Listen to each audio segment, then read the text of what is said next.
Mheshimiwa Rais amekwisha kubali ombi la kama shughuli hiyo. Wengine tunaweza keti tafadhali.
Kwa sasa mgeni wetu wa heshima amekwisha kamilisha shughuli ya kulikagua gwaride. Kwa sasa akielekea kwenye jukwaa ili awatuze waliofanya vyema zaidi katika nyanja mbalimbali. Itakumbukwa kwamba kwa sababu ya ugonjwa wa korona, Mheshimiwa Rais hataweza kuzishika zile tuzo, bali atashuhudia tu. Asanteni.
His Excellency the President will now oversee the presentation of trophies to the winning individuals for their exemplary performance during training in the following order. Best All-Round Male, number 239490, Cadet Elijah Kuraru.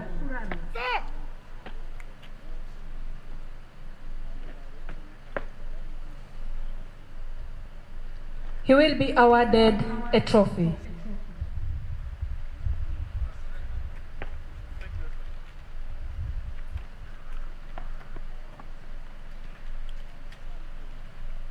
Thank you, Your Excellency.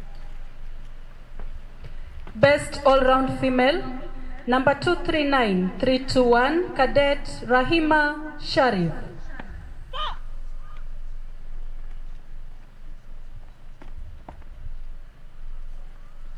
She will be awarded a trophy. Thank you, Your Excellency. Thank you, Your Excellency. Best in Academics, number 239479, Cadet Michael Kabara.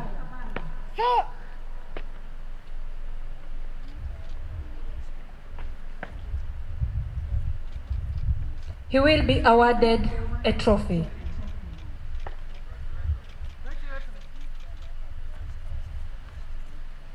Thank you, Your Excellency. Best Rifle Shot, number 239507, Cadet Eric Kimanzi, who scored 49 out of the possible 50 points.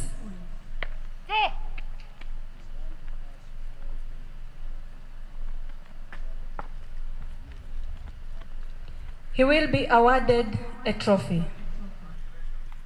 Thank you, Your Excellency. Thank you, Your Excellency.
Your Excellency the President, the parade is now approaching in slow time to pay their compliments and showcase their skills as trained by their able instructors. Thank you.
awali kabisa, Mheshimiwa Rais kwa sasa gwaride liweza kubadilisha mambo na sasa wakiwa katika ule muda wa kati wanaweza kupita mbele yake kwa mara ya pili, Mheshimiwa Rais kupeana hotuba. Asante.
mara nyingine tena gwaride iweza kujitosa katikati mwa uga wetu wa kwata ili kutupa onyesho la mwisho ambalo ndilo litakuwa kilele cha gwaride la siku ya leo, ileto wa kufundi wa kwata ya kwamba ukamu wa gwaride ni Makitain wataweza kutuonyesha onyesho hilo, Mheshimiwa Rais, ambalo litakuwa la mwisho.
faithfully and bear true allegiance to the Constitution and the President of Kenya, during my service in the Kenya Police, without favor or affection, malice or ill will, that at all times do my utmost to preserve the peace and to prevent offense against the peace, that while I shall continue to hold the said office to the best of my skill and knowledge, will discharge all duties thereof, faithfully according to law, and I will subject myself to the Constitution, all acts, orders and regulations, now or in future in service, relating to my service in the Kenya Police Service, and that I will discharge all the duties of a police officer according to law, without fear, favor, affection or ill will. So help me God.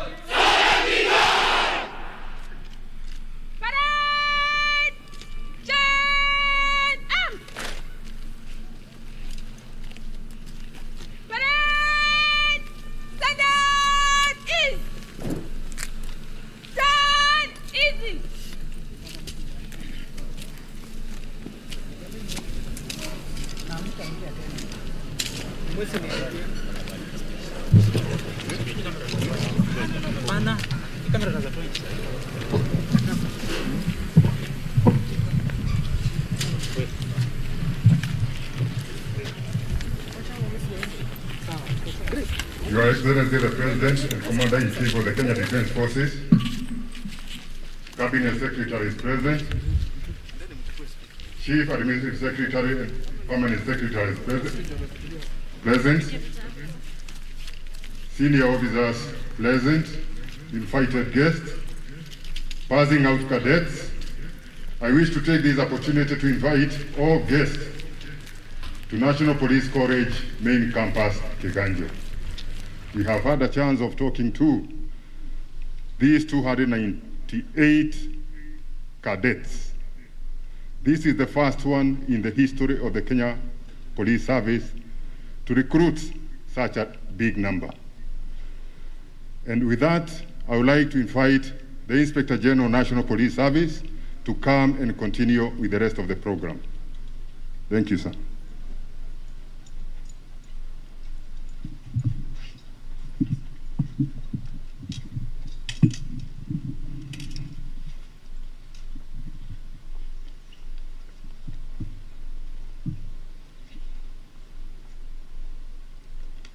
Your Excellency the President and Commander-in-Chief of the Defense Forces, Cabinet Secretaries present, Principal Secretaries present, Service Commanders present, members of the National Police Service Commission, senior members of the National Police Service, distinguished guests, graduates, ladies and gentlemen.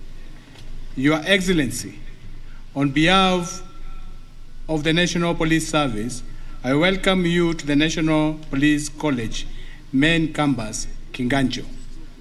I sincerely thank you for honoring our invitation. Your Excellency, you note this is the third time you have been presiding the passing out parades of our passing out recruits, and we thank you sincerely, Your Excellency.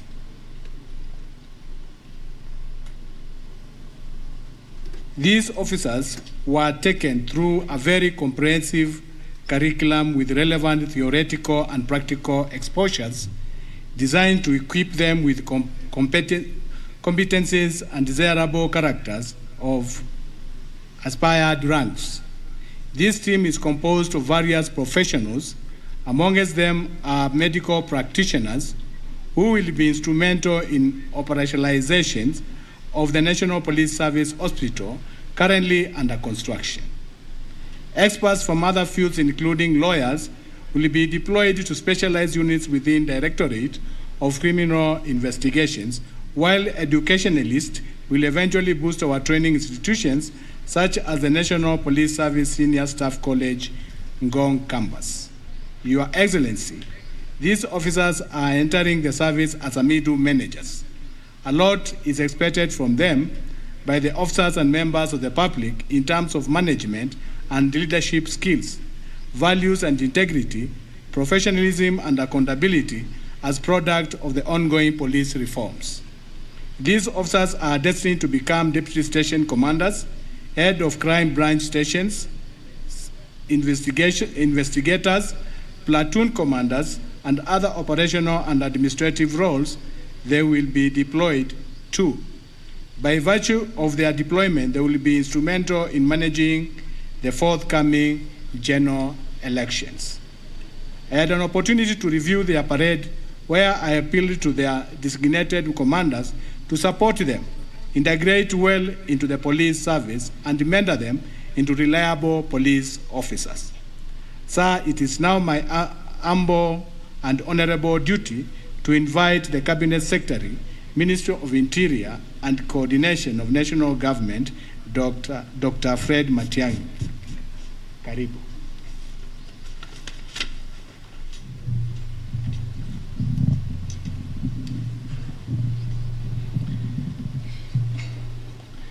Your Excellency, our President and the Commander-in-Chief of the Kenya Defence Forces, my cabinet colleagues present here, the Honorable Minister for Defence, Honorable Eugene Wamalwa, the Honorable Minister for Energy, my sister and colleague Monica Juma, and my brother and colleague, the Minister for Defence and Veteran Affairs of the Republic of Uganda, who has graciously attended this occasion at the invitation of Your Excellency the President,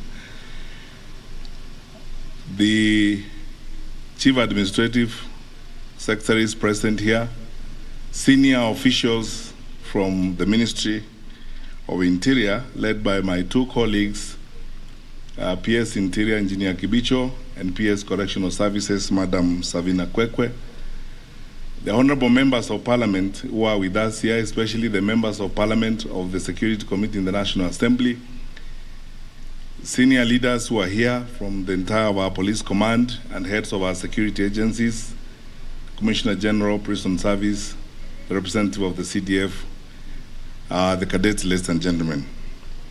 Your Excellency, you write another chapter in this country's wonderful history today. With the passing out of the 298 cadets, Your Excellency, you have achieved a historic feat, because this is the first time ever since independence we are having direct admission of police cadets who have been trained here.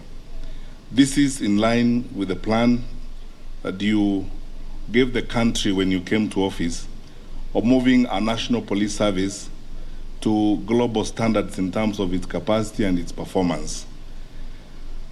I personally thank the Lord, Your Excellency, because I sat through this, and my colleagues who are here, like Ambassador Juma, remember how committed you have been to ensure that you bring our security sector to this level. And from this day forward, a new chapter is opened in the manner in which we equip and capacitate the leadership and management of our police service. We will be better, more responsive, more focused, and committed to the law in terms of ensuring law and order in our country. Your Excellency, on my own behalf, and on behalf of my colleagues at the Ministry of Interior, I can't thank you enough for the leadership you have given us. It takes leadership to get where we are today, and it's absolutely because of your commitment that we have come to this point, not just in this service, but in many sectors of our security departments in the country. Finally, sir, I would like to commit on behalf of my colleagues from the ministry and the entirety of our internal security sector that we are ready under your command to follow the instructions you have given us to ensure that we keep our country secure and safe, and that we are prepared to preside over and to support the IEBC to conduct the general elections this year. We will do so strictly according to the law. There are times when we are asked to do things that are not within the law. We will do so strictly according to the law, Your Excellency, as you have instructed us and as we are established by law. And all these officers, and I can speak on behalf of all my wonderful colleagues, are ready to do their bit. So, sir, we thank you for what you have done to us as citizens of this country and for the solid leadership you have shown and how you have brought us to this point in our country.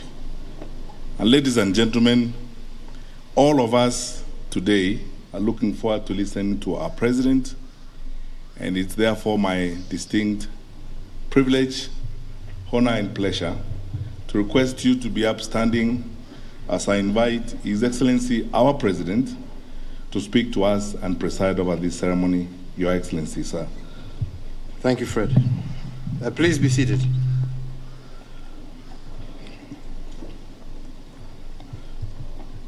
Fellow Kenyans, today it is my distinct honor and pleasure to commence my 2022 National Security Calendar by presiding over the passing out of the first Cadet Inspectorate level officers of the National Police Service. As always, I am most pleased to see young Kenyans, as those before us, answering the call of public service and committing themselves to make Kenya a better and safer nation for all. Today's parade comes barely after two other pass-out parades, first of the Administration Police, the second of the General Service Unit of our National Police Service, and adding today's numbers, the total number of police officers who have graduated under my administration stands at 35,400.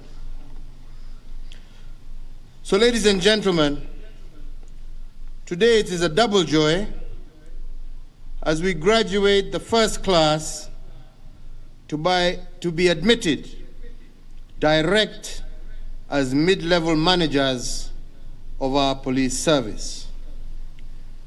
Secondly, it is also a historical day because out of the 298 Cadet Inspectorate level officers graduating today, 78 are female, indeed including the commanding officer of this parade, who has done a sterling job.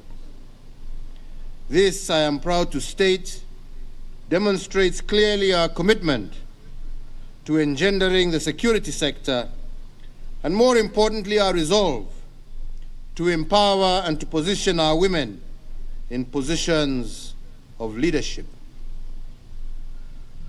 Furthermore, this occasion is a highlight of the remarkable transformation we have continued to make in the tooling as well as the retooling of our security organs as we seek to solidify their capacity to make Kenya a more secure and peaceful nation. So you graduates, it is against this backdrop that I feel most privileged today to receive your salute at your passing out parade, and I join your families, relatives, friends in congratulating you for this noble achievement. Let me also register my appreciation to the entire leadership of the Ministry of Interior, led by your Cabinet Secretary, the leadership of the National Police Service, the college commandant, and all the trainers who have coached, mentored, and instructed these cadets To you I say congratulations for a job indeed well done. And to the graduates, ahead of you lies years of service to the people of Kenya. You are joining the security sector at a time when we are implementing significant reforms in the security sector with a view to restore the place of pride of our security organs. At the same time, the Kenyan society at large is also experiencing significant transformation, particularly in terms of expectations of our citizens. Therefore, you should expect Kenyans to demand more of your quality service than any other previous crop of officers. I am, however, confident that if you apply your training, maintain your discipline, but most importantly, your integrity, and faithfully follow the orders of your superior officers, you will have a long, distinguished, and rewarding career in the police service. I therefore urge you to rise to the challenge and to exceed the expectations of many. Serve with dignity, integrity, honor, and valor. And in everything you say or do, whether in uniform or outside of it, remember that you represent the entire police service and the government's solemn commitment to the people of Kenya to serve and protect them. Ladies and gentlemen, strengthening the security sector has been a priority agenda for me, underpinned by our recognition of the importance of security to the realization of sustained socio-economic development. This noble agenda has been realized through an acceleration of security sector reforms, enhanced resourcing, and modernizing of the police service in our effort to make it well prepared and resourced in surmounting the dynamic, existential, and emerging security challenges. These initiatives have seen police officers undergo a new training curricula, receive modern equipment, and have available to them better support and welfare benefits. I will mention just a few of the reform actions that we have taken. To boost service delivery and efficiency at work, we adopted the motor vehicle leasing program for the police service. This game changer has resulted in an end to the mobility challenges that used to face the police officers across our country. It has also increased police visibility and improved the response time to security incidences. I am also aware that the welfare of police officers is also a major factor contributing to their performance. And in that regard, that is why we heralded a new dawn of comprehensive medical insurance cover for all National Police and Kenya Prison Service officers, and the cover which is currently in place is benefiting the officers and their immediate families. Similarly, we took steps to improve police accommodation, particularly through the introduction of rental house allowances, and these too are the many initiatives that my administration has put in place to bolster the welfare of our police. Fellow Kenyans, the path to a more secure Kenya hinges on a multi-agency approach in tackling security issues. We have put in place a multi-agency institutional framework which brings together all entities responsible for deterring crime, investigation, and prosecution of offenders, as well as the safe custody of inmates. Appreciating the transnational nature of crime, we have also executed several mutual legal assistance and reciprocity agreements with other friendly nations. As you are aware, we live in a very dynamic environment with a myriad of security challenges, and indeed the regional and international spheres exhibit numerous security threats that have impacts within our own country. The Great Lakes and the Horn of Africa regions are both currently experiencing waves of insecurity due to terrorism and civil unrest. Therefore, we all as a nation must remain vigilant to ensure that despite all that is happening outside our borders, that we remain safe and secure here at home while working together with our colleagues across the regions to ensure peace and stability for our whole region. As I conclude my statement, let me underscore that there is no greater honor for any citizen than to serve your country. So in that context, I urge each of you graduates to serve Kenyans with fidelity to the oath that you have taken today, to serve our people with courage and integrity, and to bring honor to yourselves, your families, the service, the nation, and this by your professionalism, excellence, and commitment to your duties. Finally, ningependa tu kusema, and just to add, that in a few weeks' time, we shall be opening the National Police Leadership College, which will be absorbing the next intake. And today, I want to direct the IG to be in touch with his colleagues in the Kenya Defense Forces, and I see General Kyogo is here somewhere. Yeah, good. So that this new National Police Leadership College can become a constituent college of the National Defense University of Kenya, thereby enabling those who enter the cadet ranks of the police to be able to graduate with a degree from the National Defense University of Kenya. The second, and this not only to you graduates, but to all who serve in our National Police Service, I want to reiterate once again that you must not allow political intimidation to interfere with your work. In line with your oath of office, you are supposed to execute your work without fear or favor and without any intimidation from any quarter. Mufanye kazi yenu kulingana na sheria bila kujali huyu ni nani na yule ni nani. Muhalifu ni muhalifu, awe ni nani. Na hiyo nawahimizia tena ya kwamba lazima mufanye namna hiyo.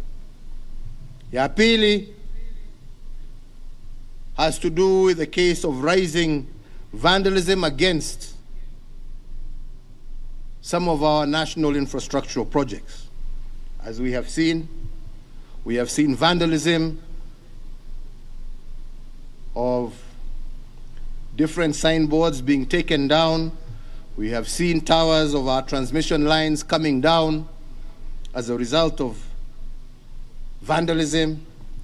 But we have also seen clear cases of sabotage, as was the case in Naivasha, where people have intentionally unbolted some of our transmission lines and masts to create chaos and havoc. It is clear, and the law is clear. These are acts of nothing less than economic sabotage, which falls as a treasonable act, and the law is very clear as to how you deal with individuals who commit treasonable acts and plunge the country into chaos for their own selfish needs. And as such, we expect you to do your duty and to execute your function as the law dictates. And as of today, we will no longer allow, and we have put a moratorium on the export or buying and selling of any scrap material until we have put in place proper guidelines that will ensure that that material is not coming from the hard-won investments that the Kenyan people have made. We will not allow you to destroy that which is for the growth and development of our country to benefit a few individuals' pockets. Hiyo hatutaruhusu. Na mimi nimesema watu wachukuliwe hatua kulingana na ile hatia wamefanya. That is economic sabotage. You are sabotaging your country's economy. And I believe the law is very clear as to how such people need to be dealt with. Kwa hayo machache, kwa sababu leo sio siku ya kukasirika, ni ya furaha, mimi nataka kusema hongera kwenu nyinyi wote. Tunaombea Mwenyezi Mungu awalinde, awaongoze kwa shughuli hii ambaye mtaanza kutoka leo kutekeleza, ya kulinda nchi yenu, kulinda wazazi wenu, marafiki wenu, jamii yenu, Wakenya wenzenu. Yangu ni kuwaombea Mungu awe nanyi, awaongoze na awalinde katika hiyo shughuli, na nawatakia mema miaka ijayo, kwa sababu kati yenu wale ambao ndio watakuwa viongozi wa hii idara ya polisi watatoka kati yenu, lakini itategemea pia vile nyinyi mtajisimamia na vile mtatekeleza kazi yenu, imani yenu. Tuachane na mambo ya ufisadi, tuachane na mambo ya ukabila. Yenu ni kuhudumia Wakenya milioni 50, na kila moja is the same as the other. Equal service, integrity, and you shall succeed and rise to the very top. May God bless you as you start your endeavors. Asanteni sana.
Your Excellency, may I have your permission to march off the parade?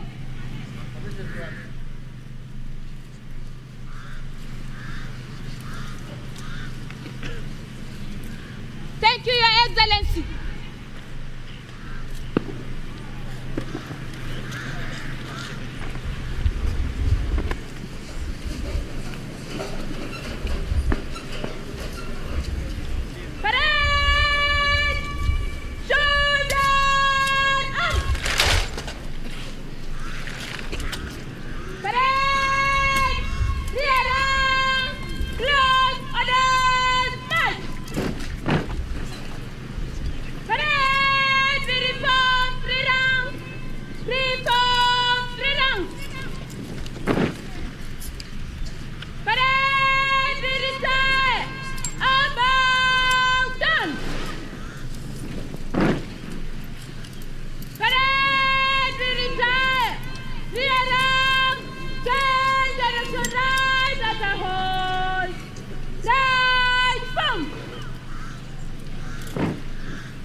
division with might.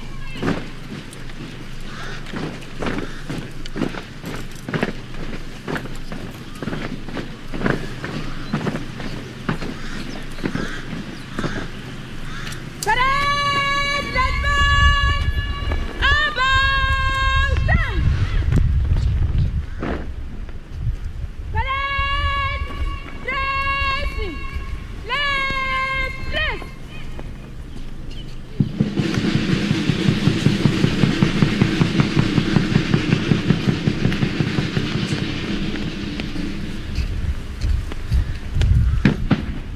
Eyes front. Parade will move off to your duties by the left with march.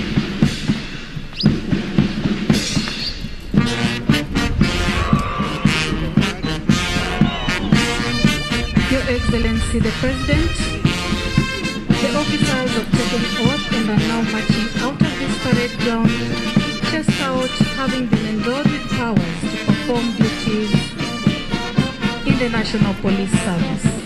They are now ready to go and serve and jealously protect and guard our country. Thank you, Your Excellency. I will now invite my co-announcer in Swahili language, Police Constable Isaac Katari. Thank you. Shukran mwenzangu katika lugha ya Kimombo, Inspekta Maureen Oracha.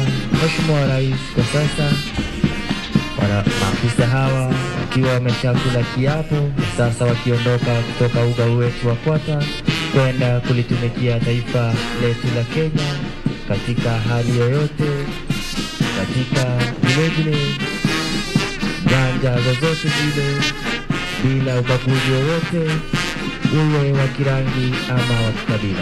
Asante Mheshimiwa Rais.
the following dignitaries to go forward and kindly take their seats in the following order. I would like to request the following dignitaries to go forward and kindly take their seats in the following order. Commandant, National Police College, Main Campus, Kiganjo. Please go forward, sir. Director, Directorate of Criminal Investigations. Please go forward, sir. Deputy Inspector General, Administration, Police Service. Please go forward, sir. Deputy Inspector General, Kenya Police Service. Please go forward, sir. Chairperson, National Police Service Commission. Kindly go forward, sir. Chairperson, IPOA.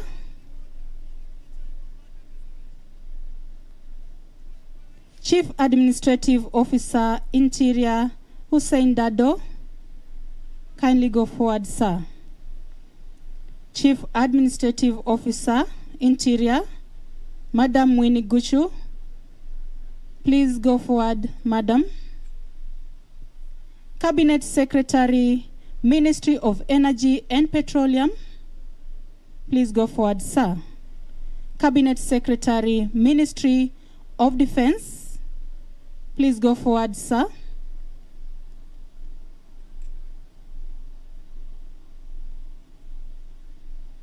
I will now request the Inspector General, National Police Service, and the Cabinet Secretary, Ministry of Interior and Coordination of National Government, to accompany His Excellency the President to his seat for a photo session. Thank you.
Kufuzu kwa maafisa wa polisi hapa katika chuo cha maafisa wa polisi Kiganjo, Gatuzi la Nyeri, na wakati huu ni wakati ambapo Rais Uhuru Kenyatta anapiga picha ya kumbukizi na baadhi ya maafisa wa ngazi za juu katika idara hii ya usalama, picha ambayo itakuwa ni ya kukumbuka zaidi siku hii muhimu katika kalenda ya Jamhuri ya Kenya.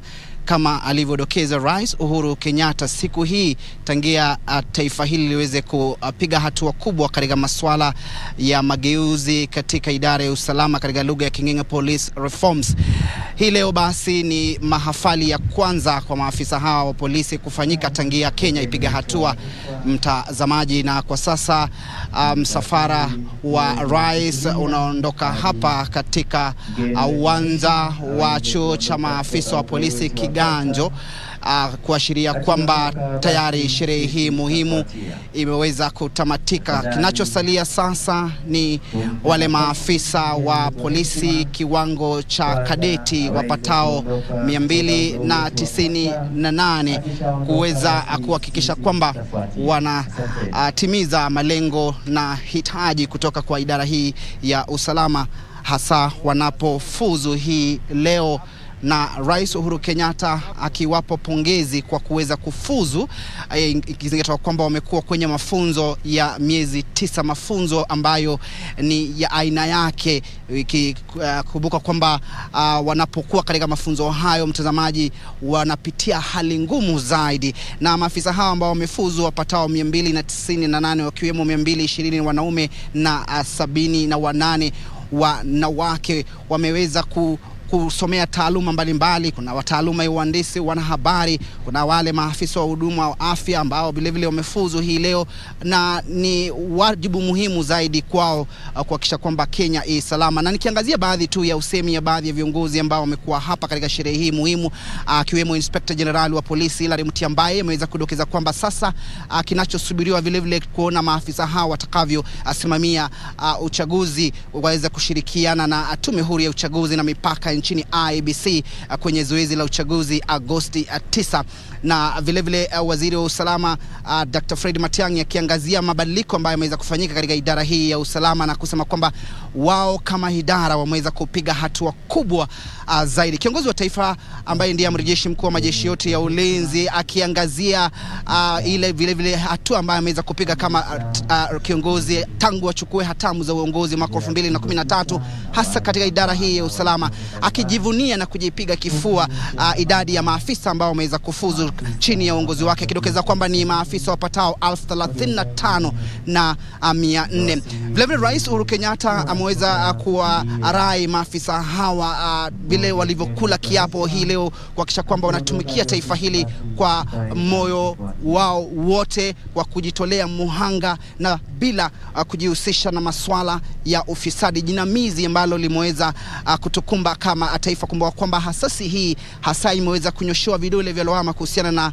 tuhuma za ufisadi, akisema kwamba wasikubali kutumika katika masuala ya rushwa. Vilevile kiongozi wa taifa ameweza kumuamrisha Inspector General wa polisi Larry Mutiambai kuhakikisha kwamba chuo ambacho kitaanzishwa hivi karibuni kinaweza, mipango kabambe inawekwa ili kuhakikisha kwamba maafisa hawa polisi wanaweza kupata mafunzo mbalimbali, na rais akiangazia tangia alipochukua hatamu za uongozi kwamba wakati huo ilikuwa afisa mmoja wa polisi kwa watu 1000, lakini sasa idadi imeweza kupungua hadi kama 200 hivi, na hivyo ni hatua kubwa hasa kupambana na tishio la ugaidi na masuala ya usalama ama kudorora kwa usalama katika taifa hili. Vilevile ni vema uweze kufahamu mtazamaji kwamba rais ameweza kuangazia zaidi maafisa hawa wa usalama kuweza kutimiza yale malengo ambayo wameweza kupata au masomo ambayo wameweza kupata hapa katika chuo hiki cha mafunzo ya kiganjo ya maafisa wa polisi, wakisema kwamba wanapoondoka hii leo na kuweza kutumikia taifa hili katika nyanja mbalimbali, masuala muhimu yanayosubiria kama maafisa wa polisi. Na vilevile akizungumzia kuhusiana na idadi ya maafisa wa polisi wanawake ambao vilevile wamejituma katika tasnia hii muhimu au katika idara hii ya usalama kuhakikisha kwamba mipaka ya taifa hili salama. Rais vilevile ameweza kutoa onyo kali kwa wale ambao wanahitilafiana na masuala kuweza kupata mafanikio katika idara hii ya usalama kuhusiana na kuhitilafiana na nyaya, na vilevile ameweza kuzungumzia kuhusiana na maafisa wa ngazi za juu serikalini ambao wako kwenye idara hii ya usalama kuweza kushirikiana na kutokubali kuweza kutumika, mtazamaji. Kwa hivyo ni sherehe ambazo zimekuwa hapa katika chuo cha mafunzo ya kiganjo katika gatuzi la Nyeri, na tumekuwa tukipeperushia tangia mwendo wa saa 7 hivi. Shukrani kwa kutizama. Kwa niaba ya wale wote ambao wameweza kufanikisha matangazo haya, mimi naitwa Timothy Kipnusu na kurejesha kwenye makao makuu ya shirika la utangazaji nchini KBC.